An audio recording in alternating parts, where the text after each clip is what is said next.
Smoke. The era of practical use was over. The age of recreational enlightenment was just beginning.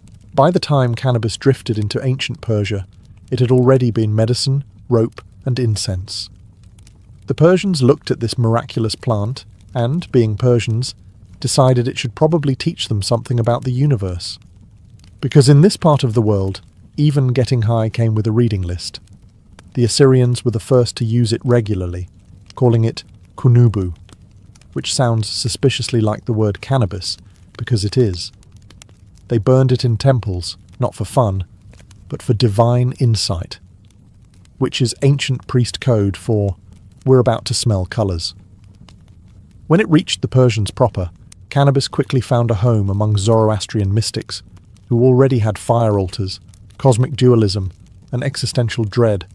All they were missing was a good mood enhancer.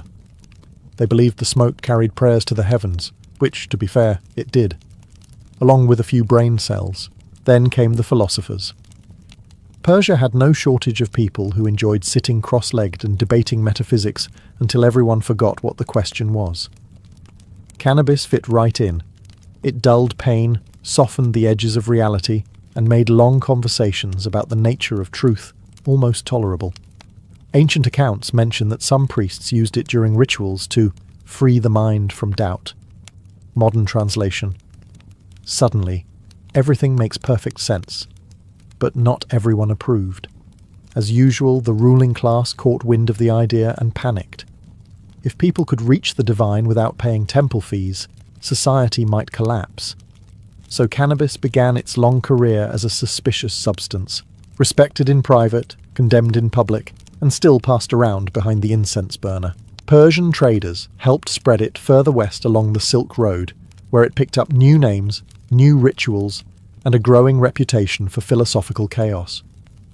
By the time it reached Greece, it wasn't just a plant anymore.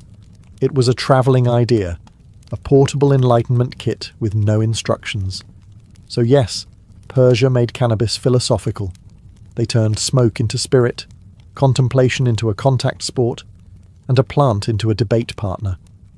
And like all great philosophical discussions, it ended the same way, with someone saying, "Wait, what were we talking about again?"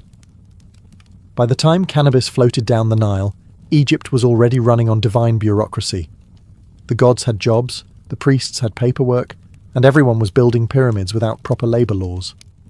Into this mix came cannabis, a small mercy for a civilization that had been collectively overworked for 3,000 years.